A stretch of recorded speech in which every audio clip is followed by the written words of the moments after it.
Hi, this is Mark Waid, writer of Superman Birthright, and you're listening to Krypton Report. Up in the sky, look! It's a bird! It's a plane! It's the Krypton Report!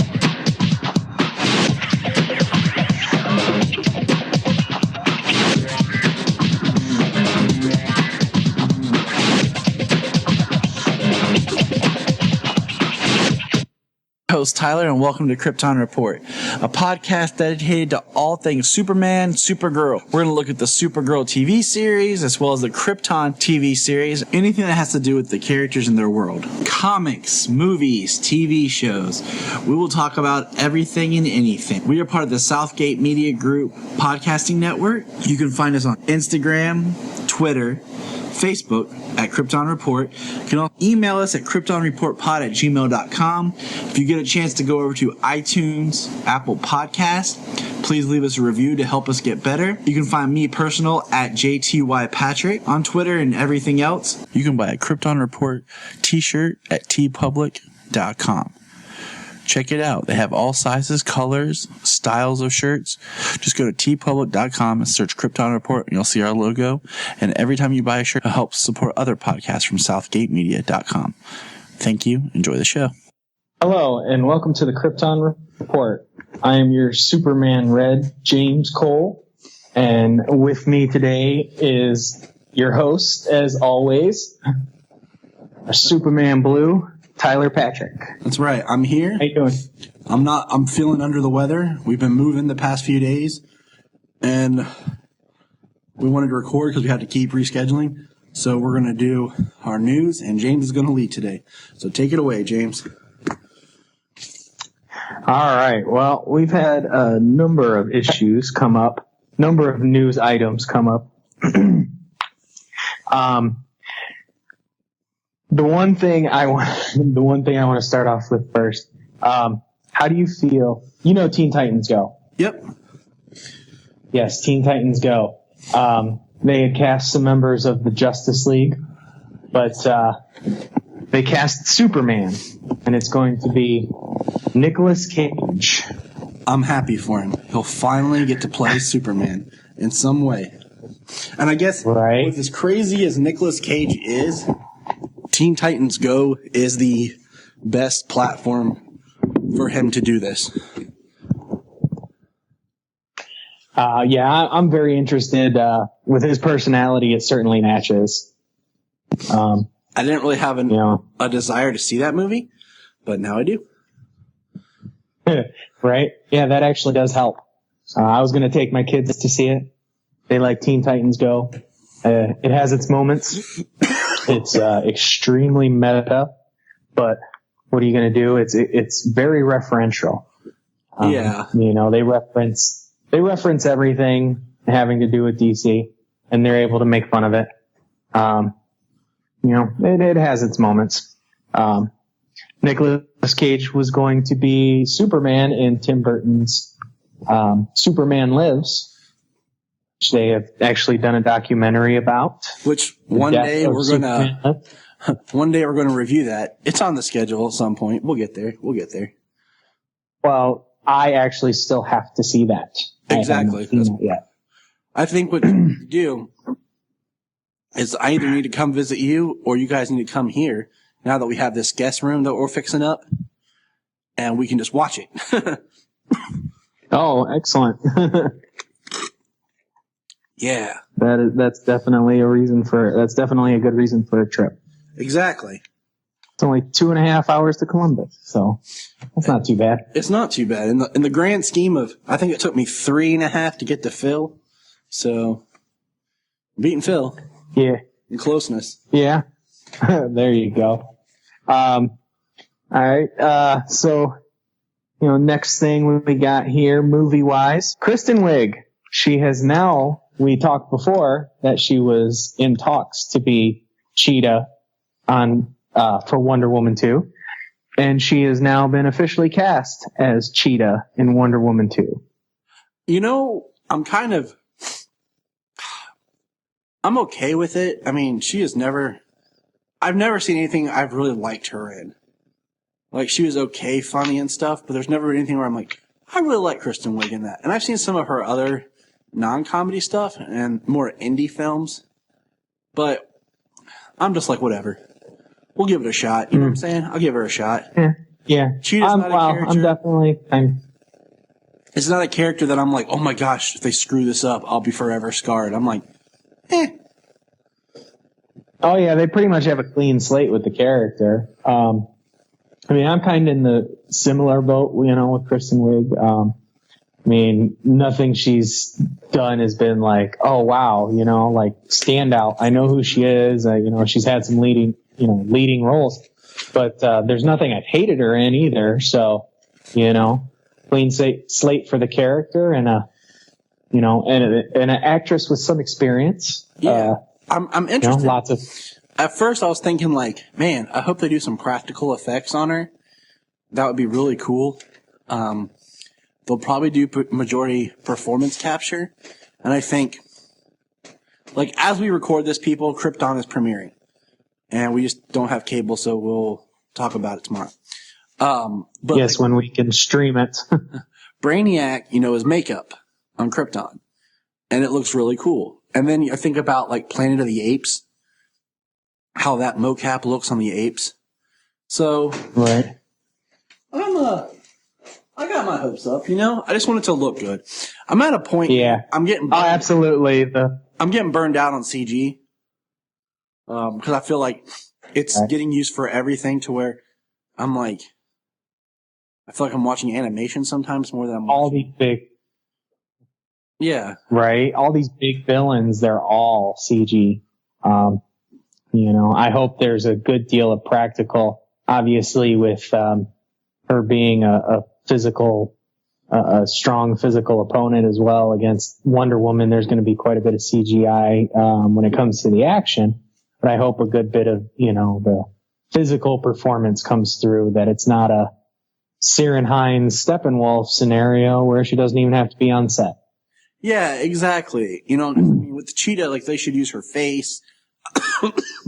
Like I said, more Planet of the Apes, and also, what was I thinking of? Oh, like a few years back in 2012, when the Wolfman came out, like Rick Baker's practical effects for the Wolfman look amazing.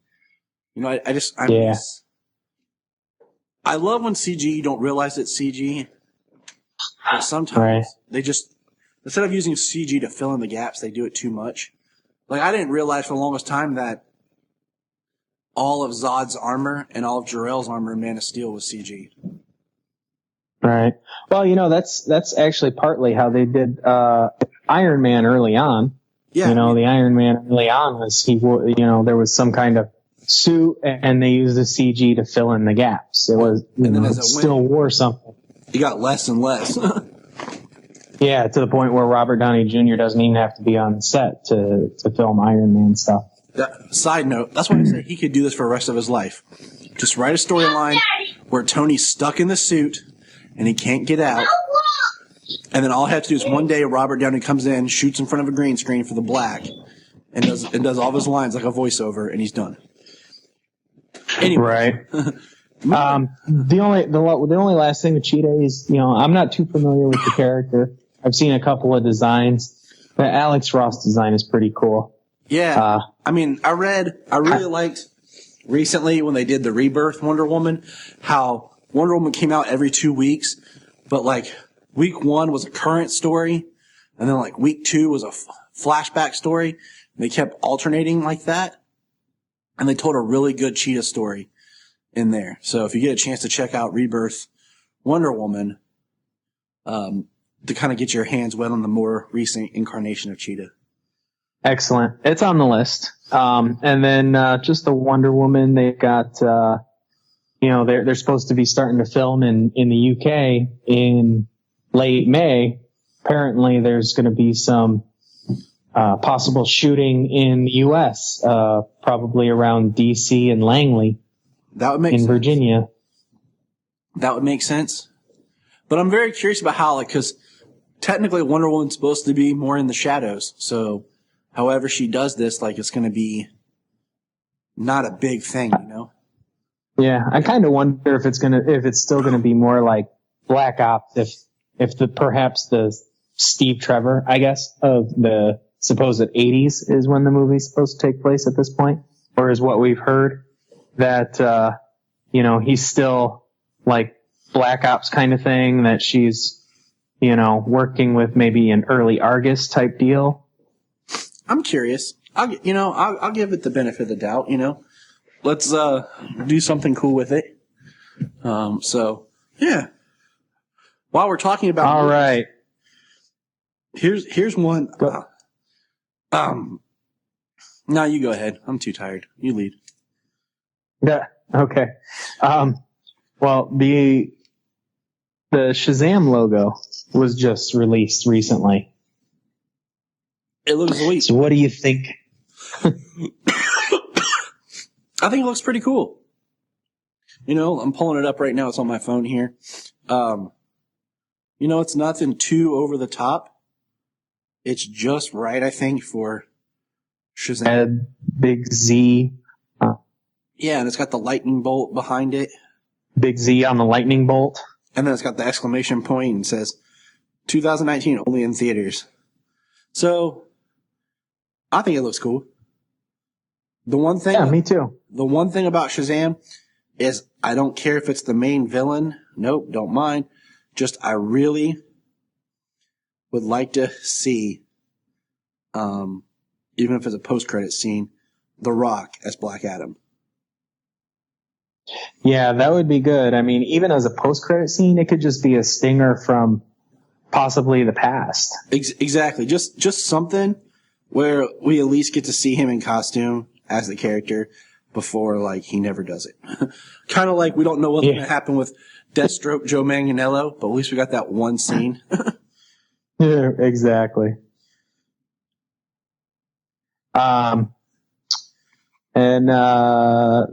Let's see, we've got a New Gods Fourth World movie in the works. Yeah, the director, her name Ava DuVernay. DuVernay. No, something like that. I've seen her work in Selma. I saw that film. I refuse to see A Wrinkle in Time. It looks horrible, except it has my man Chris Pratt in it, which sucks because I would see it for him. But it just looks bad. But a New Gods film, okay. Like, it's nothing I really wanted. I mean, but if I get to see Darkseid, and then they kind of bring it back around, and like maybe we get more of the background of Steppenwolf, so that if you watch Justice League, it makes more sense. I'm interested in Big Barda and Mr. Miracle. Yeah, that's right. There's a lot of the Fourth World is a whole set of mythology of its own. Lots of characters. And that was actually my thought about it, was that, being a Fourth World movie, being about the New Gods, that the focus is not going to be on High Father and Darkseid. The focus will be on characters like Big Barda and Mr. Miracle and, Orion and Calabac. Different, lower tier people, but you would definitely be able to see, Darkseid with the introduction of Steppenwolf into Justice League. There's a connection they introduce. Now they have something to pay off, where he comes from and what the Apocalyptans, what Darkseid's, overall, goals are. It's just galactic domination. I don't think so. It's usually a little bit more than just galactic domination. He control, Exactly. I'm curious, I'll give it a shot. I hope that they'll at least show Steppenwolf, even if it's just like an image or something, just to kind of really show people how it links up, who the New Gods are and everything, so that you have that little bit of connective tissue. Definitely going to be heavy on CG. So yeah, that'll be. I assume that would be an expensive movie. Doesn't seem like Warner Brothers pulling the reins back on some stuff. If they're going to produce a New Gods. I really think okay. I'll tell you right now that just the idea of a live action Granny Goodness scares me. Granny, the best Granny was Ed Asner voicing Granny Goodness on Superman the Animated Series because it was the creepiest thing ever. Yeah, he was perfect. And then, of course, they had Granny in Smallville, and she was creepy. So just thinking about Granny, I'm already scared. You know, it was kind of funny. I heard somebody talk about it. It kind of came down the line. I heard it on another, might have been Holy Batcast. They were talking about it, but it would be interesting if Tyler Perry were to play a Granny Goodness. Yeah. Kind of along the lines of an Ed Asner guy playing a female type role, but, you know. Yeah, but he's too comical. Like, I need someone that's going to make me feel, like, creepily uncomfortable. I'd even be fine with them getting somebody than having someone else do the voice. You know, like, in something. Or, I mean, with digital technology, they could just change the voice, alter the voice, drop the voice, whatever. You know? Mm-hmm. Because Granny's just like. Well, you know, a lot of the stuff he does, a lot of the stuff that Tyler Perry does, you know, there's a lot of comedy, but there is also quite a few very heavy and very strong thematic aspects to a lot of his films. So he's definitely, you know, definitely has a serious streak, and I mean, be interesting but definitely Granny Goodness has to be like super creepy. Yes. I totally agree. I am hoping for the rumor to be true that an Aquaman teaser will be released. Isn't that at WonderCon? Soon. Yeah. Yeah, soon, I think. This weekend, perhaps. That would be amazing. No confirmation, but they do say soon. Yeah, I mean. Speculation was WonderCon. I mean, they got good clout. I feel like, in a lot of ways, I almost feel like in Justice League, Aquaman and Flash were very underutilized. I think they could have done more. Yeah. Well, I'm kind of hoping in that respect or aspect that they were underutilized. Next film in line on the slate, and they also do have Flash lined up. They have directors. I think they're trying to push forward with the Flash movie. So yeah. Hoping that, you know, it was for a purpose, that they were underutilized for a reason. Yeah, I'll go with you. I just, you know, now I wanted to bring this one up because I know that you're excited about it, but Jason Todd's coming to the Titans TV series. Yes, I am very excited. Honestly, for me, I'm a fan of the entire Bat family. You know, always have been, but since Under the Red Hood came out, such a great film. I mean, the book is good, but the movie is just so good. Oh yeah, the movie is excellent. I mean, it is so well acted, and you know, it can be difficult to especially with superhero fare to make that emotional connection through animation and voice work, but they really did it with Under the Red Hood. Jason Todd, Red Hood is definitely one of my favorite members as of, you know, Red Hood days. No, we haven't got any casting for it yet. We just got the announcement the character will be there. So we don't know who's going to be Jason Todd, do we? No, I don't think they've said anything on who it's going to be. No casting that I'm aware of. But they do have a specific episode named Jason Todd. So it'd be pretty hard not to be. Yeah, there's a specific episode name called Jason Todd. So, I mean, I'm sure somewhere down the line, you know, we've got a little while, I think, you know, late this year before they launch the DC streaming service. I know. They've got a lot to do. So waiting for that because there's stuff I debate whether or not to buy, like some older things. And I'm like, will that be on the streaming service? Right. I don't know. We'll have to wait and see. I wanted to. I had Krypton in my notes, and I want to talk about it. But the premiere is on this evening. So, but did you watch the Making a Legend featurette, the extended featurette that they released? The 22-minute long thing. It's on YouTube about Krypton. Oh yeah, that was awesome. Yeah. I think we shared it on the Facebook page, and it's definitely, I think, something everyone should see.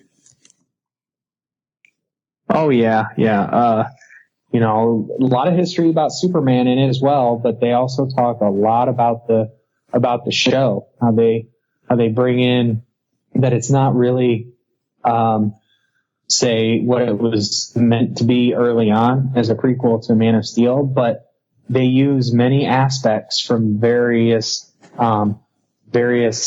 incarnations of Krypton and the mythology of Superman to bring Krypton to life.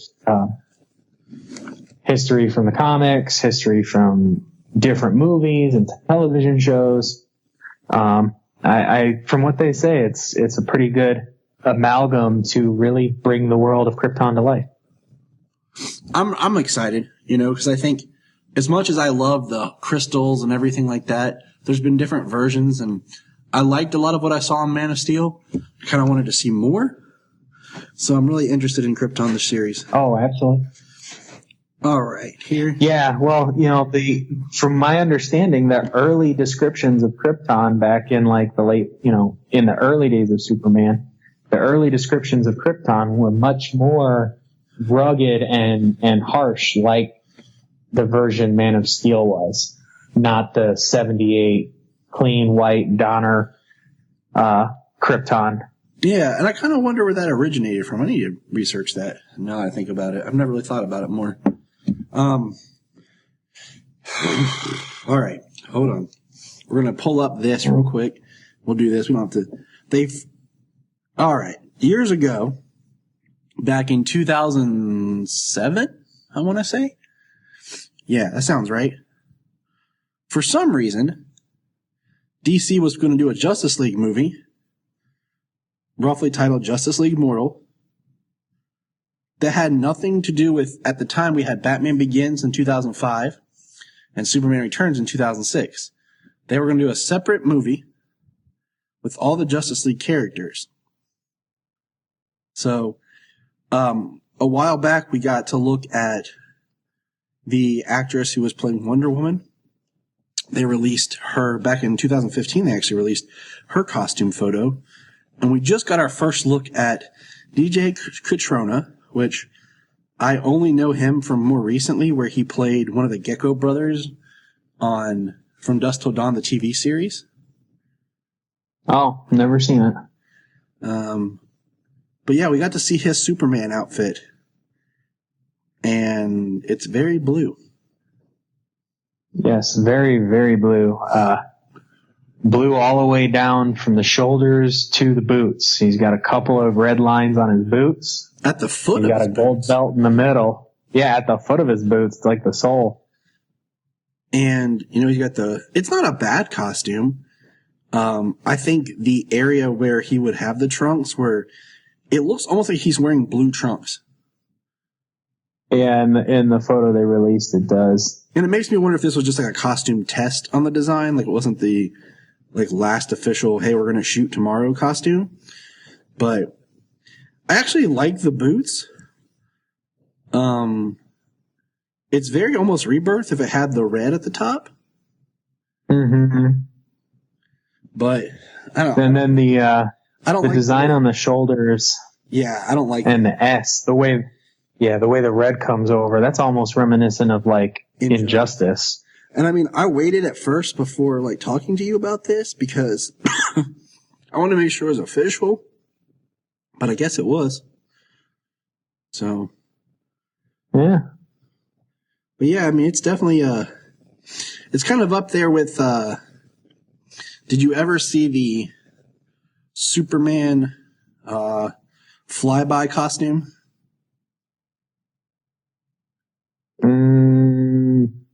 Trying to think. I'm aware of Superman flyby, but no, I don't think I I don't think I recall seeing. Hold on. Let me see if I can find the prototype. All right. I'm going to send it to you. Okay. One of the few, what do you call it? Images. There's not many. It's a lot of, okay, I sent it. But that was, like the costume that was made for testing for the Superman film that sounded horrible that was going to be directed or written by J.J. Abrams. He wrote it. The costume's not bad looking.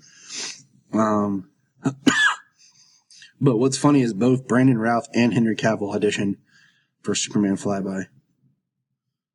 Oh, yeah?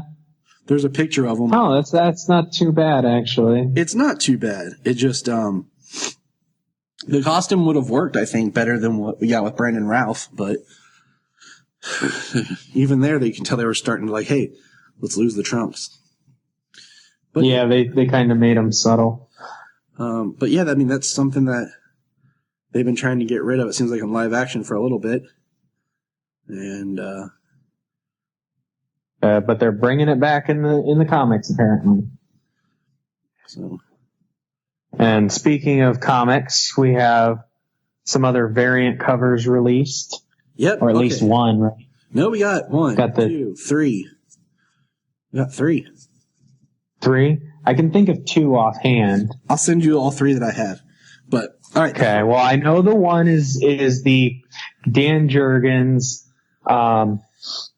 the Superman throughout the years, from the explosion of Krypton to Action Comics #1 Superman. Then they have let me go up the list of them. What's interesting is if you count, there's 1, 2, 3, 4, 5, 6, 7 Supermen if you don't count the ship. There we go. Yeah, we've got the ship. We've got the very first Superman, and then it goes on through the decades. We come all the way to the death of Superman, then the black and silver. Then they got the new 52 Superman, where we finally lose the trunks. And then coming up to Action Comics 1000 Superman, the Bendis Superman as it looks. It's got the red trunks back. It looks good. I mean, and then, I do like that.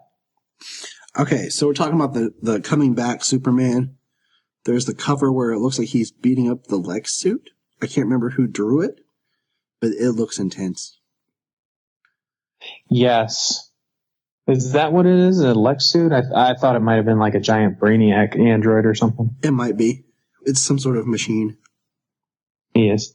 And then you just sent me this image here, and it looks like an early days Superman where he's attacking mobsters. Like a straight out of Action Comics #1.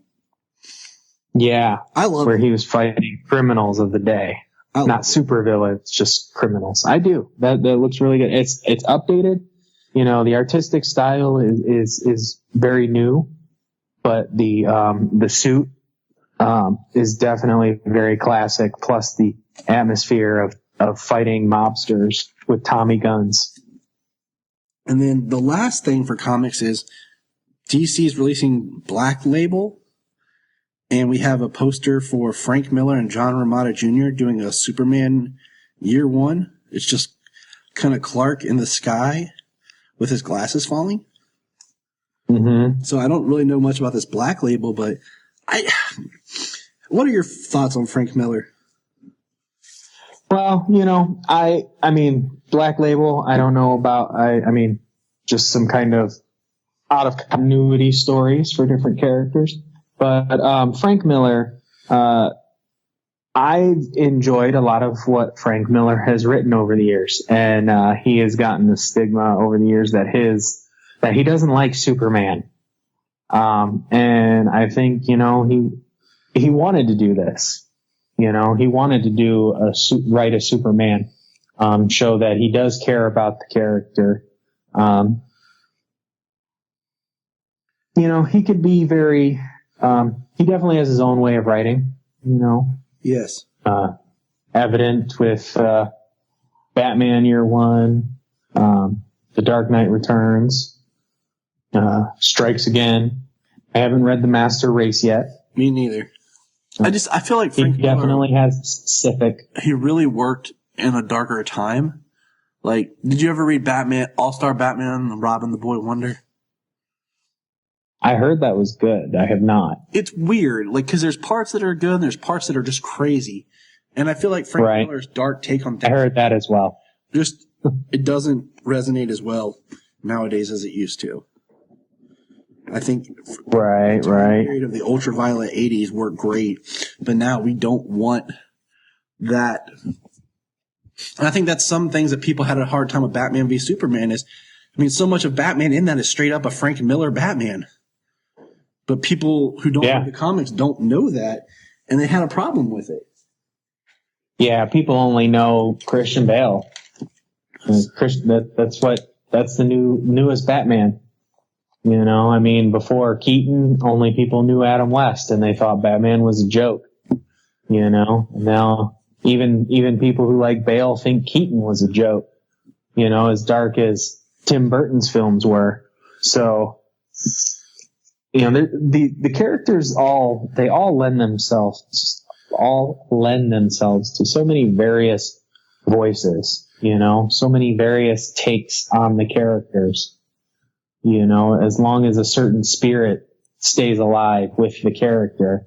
Agreed. You know, they should be interpreted, and not everybody's going to like every interpretation, but I don't see the reason why people need to tear them down either. That's just people just want to complain about something, you know? Oh yeah. But I am looking forward to year one. I will certainly be picking that up. Oh, I will too, just because I'll give it a shot. Giving it a look. And we'll probably review it. But we are less than a month now from Action Comics 1000. I know. I'm so excited. You're reviewing Krypton.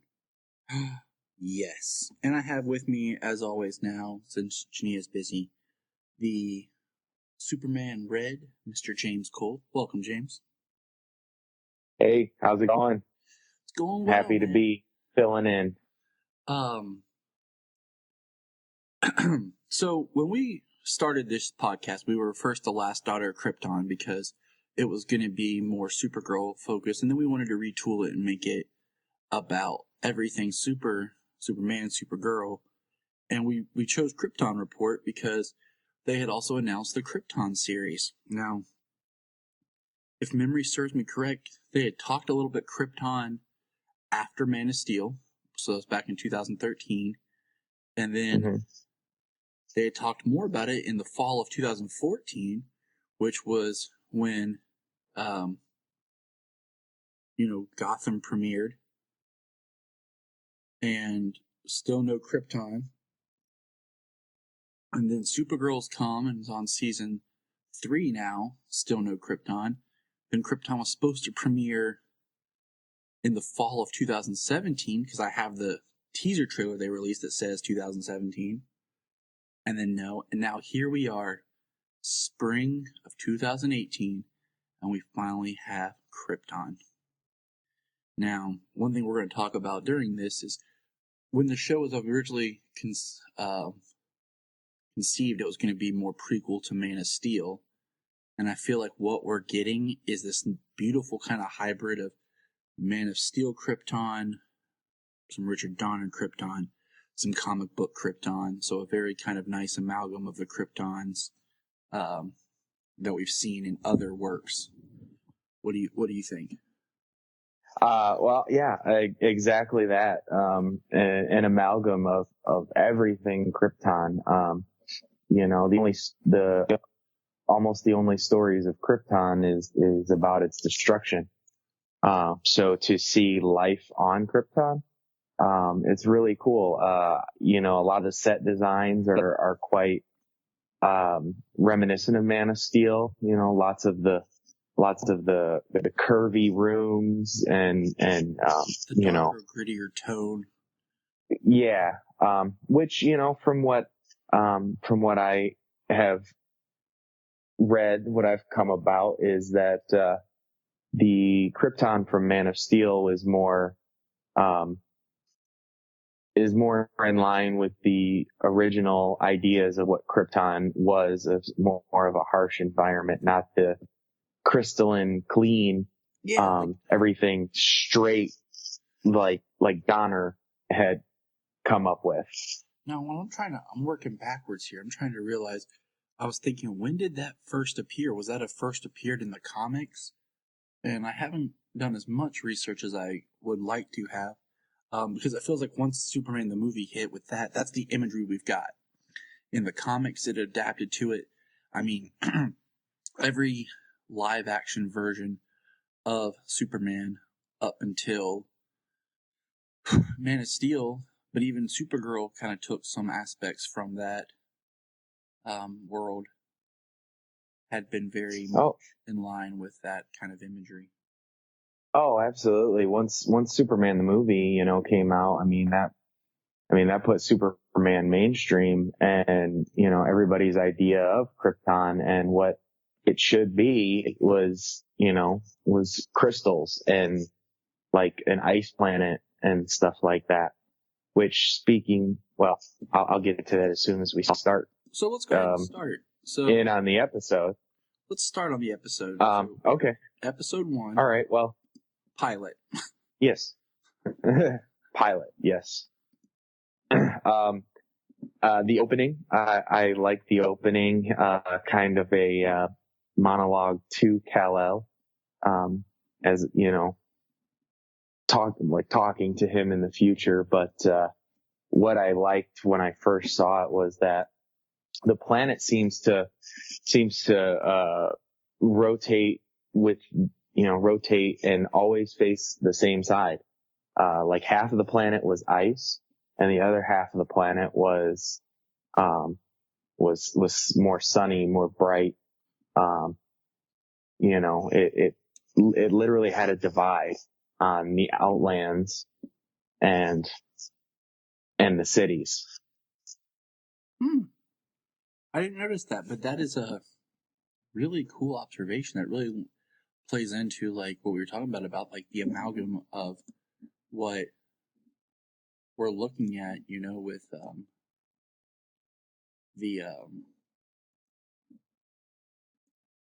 of just the mixed opinions of the two versions. Mm-hmm. So that can play into that. Now, I do not like that Superman's grandfather's name is Sigel. Okay?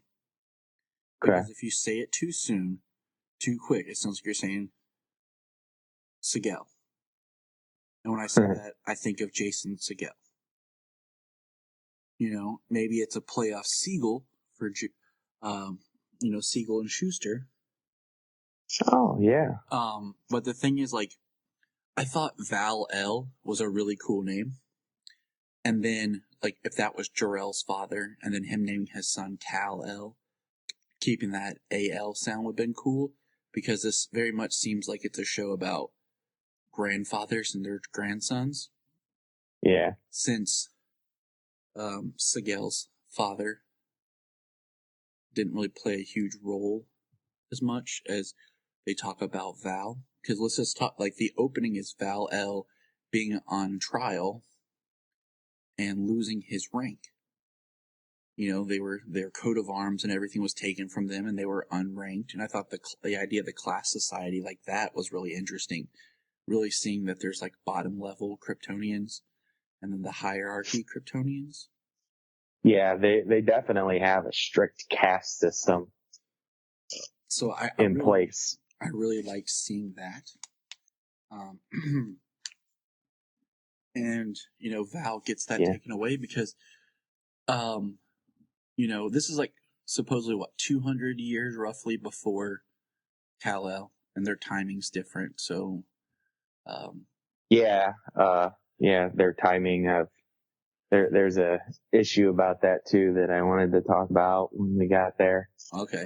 They seem to live longer lives than their life expectancy is quite a bit longer, 2.5 times longer than what it seems for human life. And I can go with that. I mean, it's also how they measure time.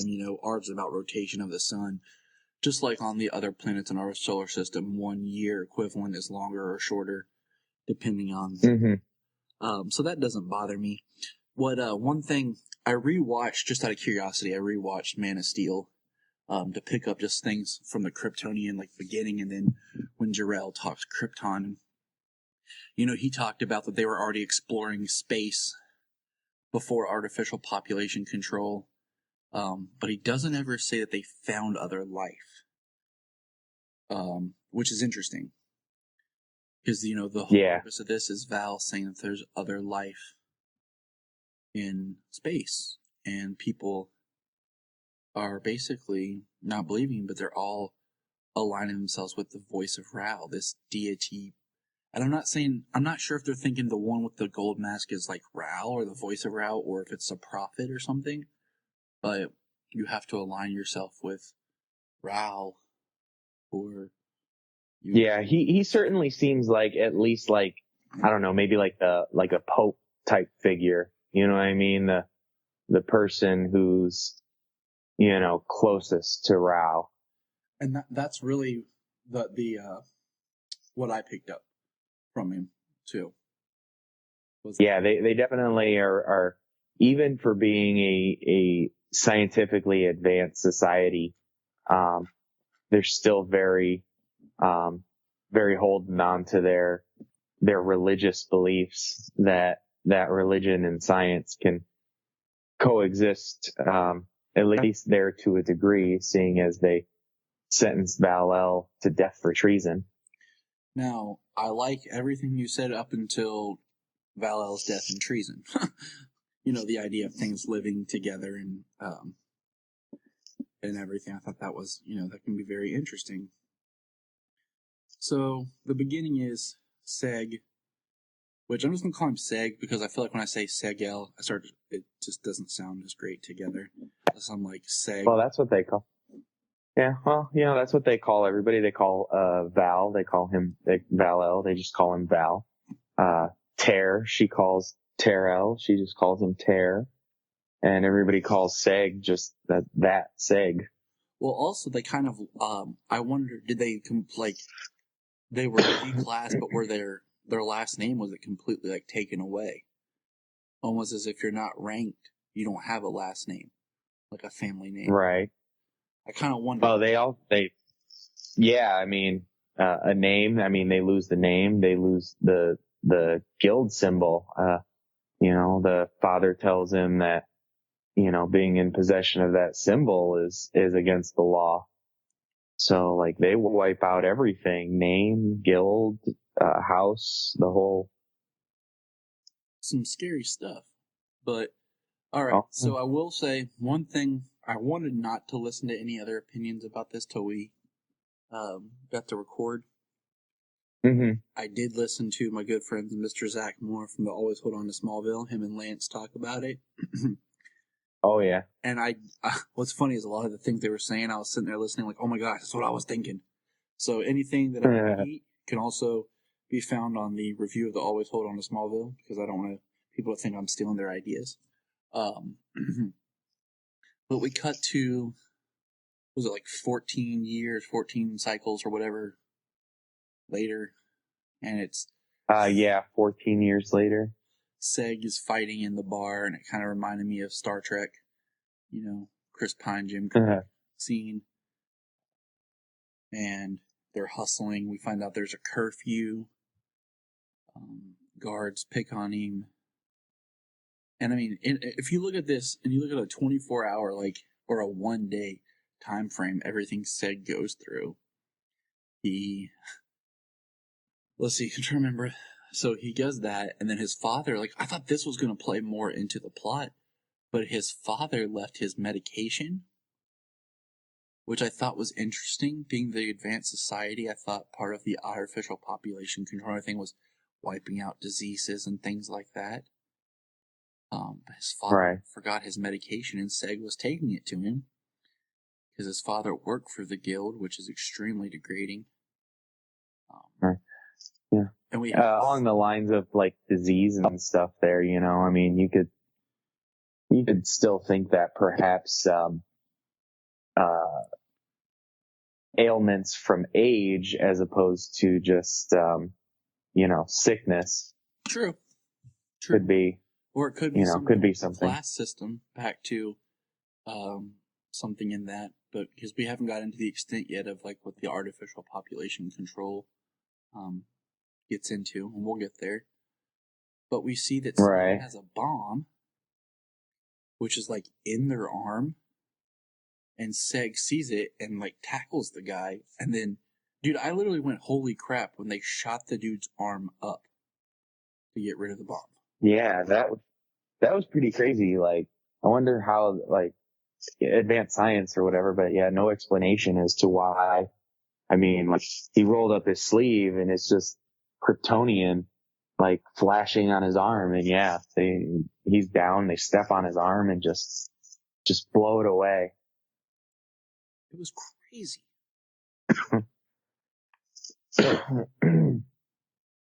But, excuse me, I've been a little sick the last couple of days and I coughed a couple of times. Please.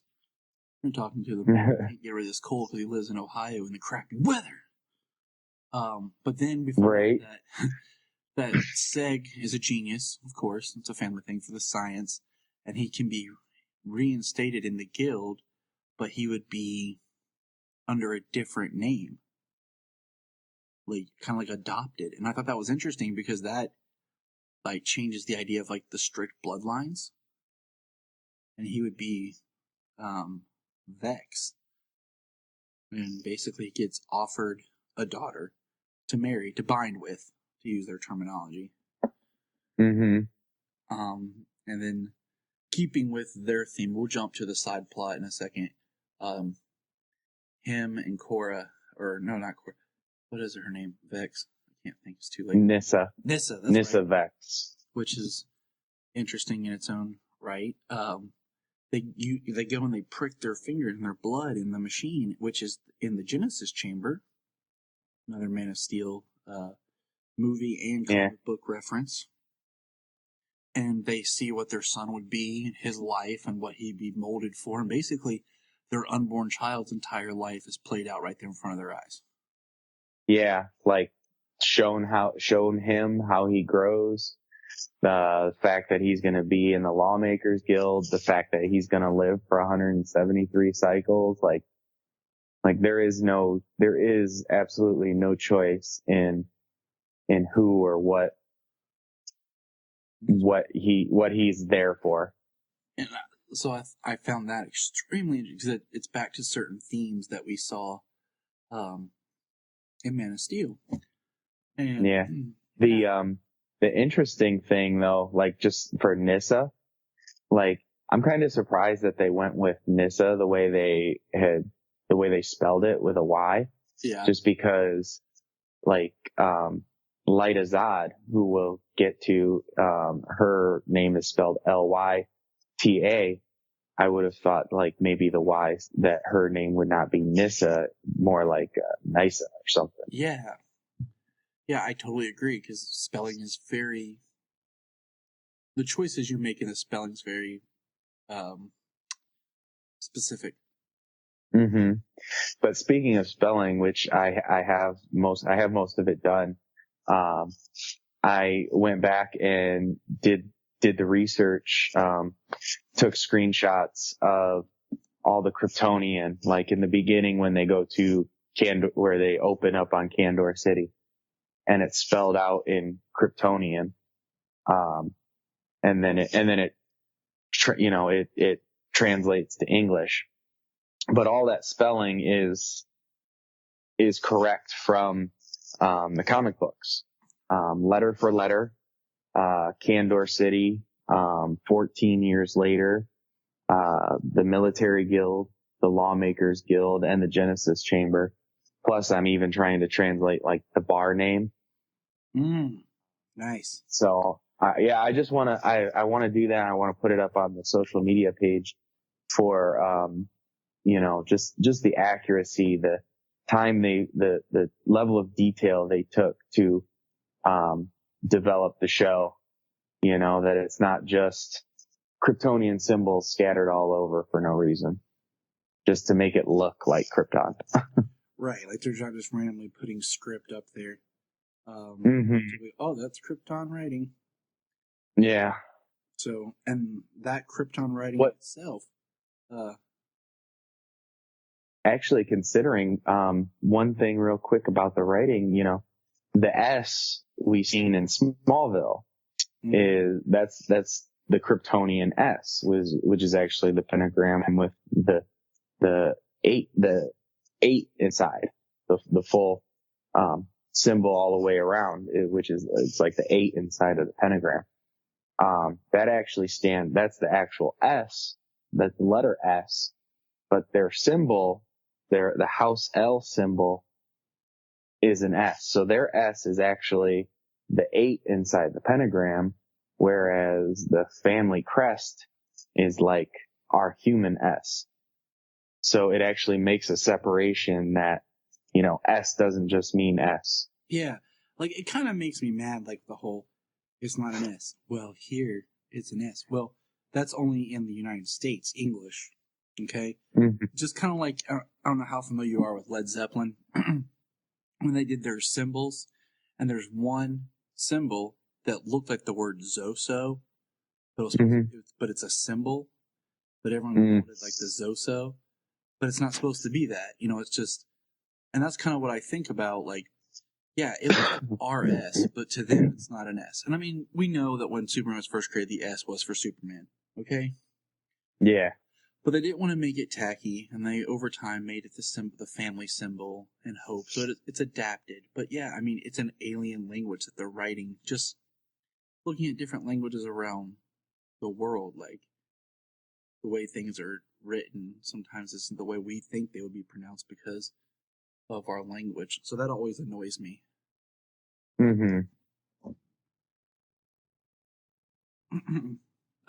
So now talking about Lyta Zod, we find out that the House of Zod is part of a special, what do they call themselves, the tip of the spear elite guard. I did, they call themselves, Sagittarius Zod. So Sagittarius Zod. I wrote it down. She brought up Sagittarius Zod. And then she talked about them being the tip of the spear, that other city states and factions like Black Zero. So it seems like there's, you know, civil warring on the planet, that Krypton is not a planet united. It is a group of nations, as it were, warring against each other. And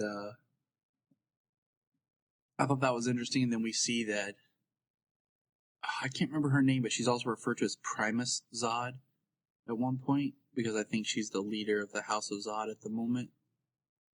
Her name was Allura Zod. Which, okay, come on, seriously, we can't pick a different name. We have to use a name that's already associated with somebody.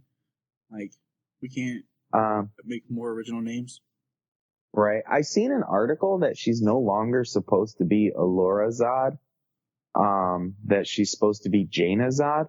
So I'm kind of wondering if that's not going to be something that's changed down the line, that was something maybe missed in the pilot after they had already filmed and yeah. So I'm gonna keep an eye on that moving forward.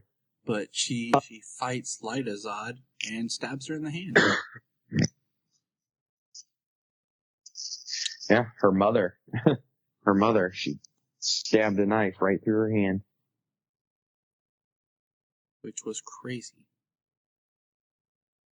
And then we find out that Seg and Lyta are a thing. And they're in love. So there's our and they're both Romeo and Juliet. It's like a love, right? It's like a love square, because he's intended for somebody, she's intended for somebody. They're both to be bound to somebody else, but they love each other. And I think that kind of goes back to where we're going to go with the House of L being about choice. and trying to reestablish that in Krypton culture. So, all right, so we're jumping around, but basically, Adam Strange, okay? Not a character I'm super familiar with. I know the name, I know he's a time traveler. That's about it. I wish it was Booster Gold. Throwing that out there. At least a more named character that can be more fun, because Booster sometimes is an idiot. You know, someone that kind of makes more sense than Adam Strange, or a Legionnaire would have been cool. Right. Lightning Lad, or I mean, I like the fact that they used a fairly unknown character. I mean, it kind of gives them some freedom.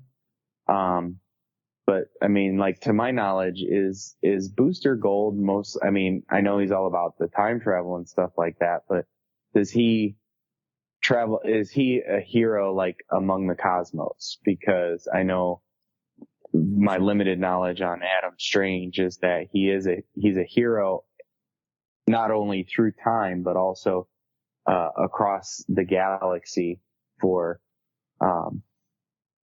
being transported via Zeta tubes around the universe. See, I don't know. I just think it's one of those things, like, you hear Adam Strange, and then anytime there's names, I think, that can be easily confused with other names, like, the simple people can get confused who don't follow comics as hardcore as we do. Mm-hmm. So it's just one of those things. I'm just like, okay. Yeah. But he sees Adam. No, go ahead. That's where I was going. Oh. Go for it. Oh yeah. He sees Adam Strange and he's points at his hat. Who are you? Is that a guild? Is that a guild symbol? No, man, it's the Detroit Tigers. And he thought that was hilarious. Told him he was from planet Earth. And so that right there makes you wonder, okay, so who discovers Earth? Is it Jor-El, or now it's going to be Segel that discovers Earth? Because sometimes they have said that Jor-El was the one who discovered Earth, but there's been so many different versions of that, it's kind of can be different. Right. Well, the limited time, the fact that Jor-El was such a grand scientist and, discovered the Phantom Zone, and I mean, how many other things is he credited for in his lifetime? And he's the last generation of El on the planet. Like, he advanced their science so much in his life. Exactly. So, Adam Strange basically pulls, I'm here from the future. Your grandson's going to be the greatest hero the world, the universe has ever seen. He's in danger. And he alludes to, basically, it seems like Brainiac's coming for him. Okay? And I kind of think to myself, like, all right, so is this Brainiac from the future who gets beat by Superman, decides to travel back in time to stop Krypton or everything? So is there technically two Brainiacs right now? The one from the future who's in the past and the regular Brainiac? You follow me on my time travel logic? Yeah, I am following you, and yeah, I mean, that's a time travel aspects can make things very confusing. It'd be kind of neat. So until it's spelled out. The Eradicator. That's something I'd like to see. Right. The way they've changed and done the Eradicators now. It's being like these. Mm-hmm. They kind of remind me more of like the Manhunters. So I kind of would like to see them show up on this series. But that's side note. So yeah, so that kind of was like the time travel. of course, just him being there. Adam Strange talking to Seg that can mess up the future. But he brings and shows him the cape of Superman that's slowly disappearing. There's our ticking clock. Our disappearing cape as the timeline can be changed. And he gives him what looks like, to me, a hybrid of the Green Crystal and the Man of Steel key. Yeah. I mean, except for being green, it did remind me of the Man of Steel crystal, or Man of Steel key, but it also, reminded me of the Donner crystal technology. Just slide it in and, information and whatnot. So yeah, it seemed like a hybrid between the two. Man, I feel like there was so much that was thrown at us in this pilot, but we find out that he goes to tell his parents. They don't want to answer him about it. Seg goes out, gets in a fight with the police. And his parents are keeping it from him. Yeah, his mom shows up, and they find out. And they go and they find out that basically the fortress is a family thing. That Val-El had his own fortress. This is the key where he would do his research. And there's going to be some big undercover thing that the government's trying to keep hidden. And I'm almost suspicious that the voice of Ral isn't an alien of some sort. That mask. And that's why they're trying not to prove aliens exist or whatever. Something, but so we get a fortress, which is really cool. And there's some cool concept, like sci-fi ideas I have about this, but I'll save those as the show progresses. Then basically they stole a ship to get there. The police track the ship. The mom hides Seg. And wipes the nav system so they can at least find the location of the fortress. And then the police basically take her before the council. They don't want it to be recorded that Seg was there because they really want Seg to be back in the guild. But then Tear comes forward and says that he was with her because they know that somebody else was with her in the vessel. And then Seg watches both of his parents murdered by what is called her leader Zod. Mama Zod. Lyta Zod's mom. Mama Zod. Mama Zod. She it seemed like she was kind of doing a mercy killing for the safety of her daughter because of the relationship. They're covering for him, his relationship with her. She would obviously, and especially since the mother claimed Black Zero, because obviously claiming Black Zero, like, they're not going to do any, like, it's like, that's a bad thing, she claimed Black Zero, so it's, they're going to arrest her and anybody she has association with, her husband, her son, they're going to be, scrutinized or under a microscope so, she killed them to protect her daughter in the long run and to, prevent them from what could be worse than death that they discussed while she was jailed before her trial. Let's jump back real quick. At the beginning, Val was banished to, it wasn't the Phantom Zone, but a portal opened and he fell into the abyss. And now I do want to say I like the fact that Val was wearing a red cape and a blue suit. Just on that. Yeah. Right there. So jumping back forward, Seg sees both of his parents murdered, and then him and Lyta Zod basically break up, and he's in the fortress standing on top of a giant S. He goes he goes to his friend, which we didn't bring up. How'd you like his friend? His friend was all right. It was just the character kind of there. It makes me wonder if he'll continue to be there or not for Seg to interact with other than his family, just to kind of give him some sort of what he's up to in the bottom. Now, so it was on a scale. How would you rate the pilot? Well, on a scale, 1 to 10. 1 to 10. Okay. 1 to 10, I would give it an 8.5. I'm there with you. Some pilots there are was, amazing, I mean, and some are just kind of like exposition dump.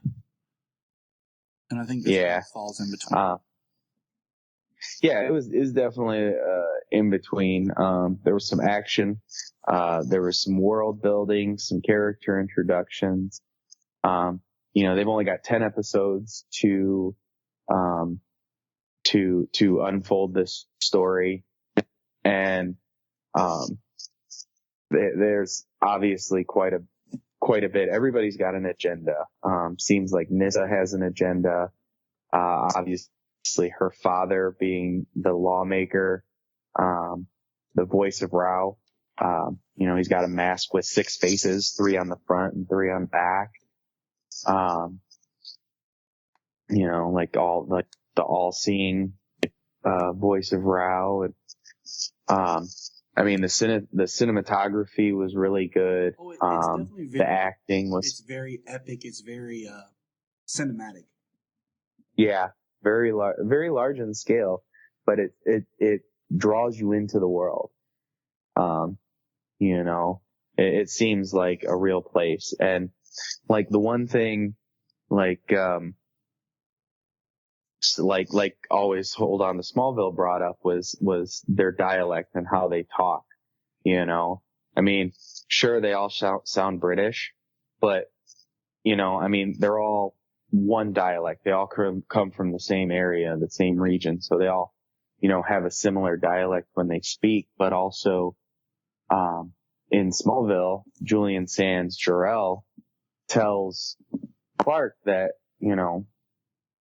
that it's a mistake to think that Kryptonians were much different than humans, that they have the same range of emotions and, ranging from good to cruel, jealousy, they run the same gamut of emotions and everything that we do. So the fact that, they interact and they live similarly to us, it doesn't seem like that would be a stretch. Like, why does an alien world, especially when it's been brought up in the past, that to make them more relatable, I'm sure, but, are they all cold and, bad people, corrupt people, or are there good people who are emotional and, care for one another and all of that? Exactly. We can't just immediately, they're not Vulcan, you know what I'm saying? Like, to grab a Star Trek reference. There you go. Vulcans. And I totally forgot what I was going to say. But anyways, I like it. Last question here, and it's getting late for us. How do you want the show to end? I have 2 ways I think I'd like to see it end. Option A is with the birth of Jor-El. Or option B is we see the birth of Jor-El, and then it flashes forward, and we see Jor-El trying to get Kal-El on the ship, and Seg-El's there old, and you remember the animated series, how it's actually Lara's father that helps dupe the police while Jor-El gets to the ship to launch Kal. Something like that. Mm-hmm. Where Seg basically is basically helping Jor-El, and we kind of see that's and because they never say in the comics that Jor-El's father is dead. I mean, maybe some, but for the most part, it's never brought up. So it'd be kind of interesting to see Seg-El kind of wish Kal-El goodbye before Jor-El puts him in the ship and launches him. But that's just kind of where I think if they don't want to do that, like, you know, just the birth of Jor-El, I think would be a good place to kind of stop. But right. We'll see how it goes. Yeah, I mean, the ending of the show, I'm not sure. You know, the ending of the season, Ending of the season that'll be quite interesting. You know, I mean, one, they've got Brainiac coming in who's going to prove that Val-El was right. You know, which Brainiac, I mean, his skull ship and the makeup and everything. I mean, Brainiac just looks sick. He looks amazing. Oh my gosh. If we hadn't already reviewed Superman Unbound before, we would do it now. And any listener out there, I highly recommend find that animated film and watch it. Yes. It's, Superman Unbound is great. And the last Superman standalone animated feature they've done up to this point. Which was 5 years ago. Oh man, that was Man of Steel time, wasn't it? Yeah. Holy crap. They've done a lot of animated stuff since then. Yes, they have. So, you know, the end of the season, I mean, Vex is going to be seriously hurt, for the part he's played, in destroying the House of El. Plus, you know, where does the voice of Rao come in? And then everybody's going to know that they're not alone. So, I mean, it really opens up where they're going to be able to go from there if the show moves on to a second season. I'm pumped. I hope it does get a second season. There's some interesting things with time travel, and we're supposed to get something with Doomsday, and that whole history with it being like the Kryptonian like killer machine thing. Okay. I've got high hopes.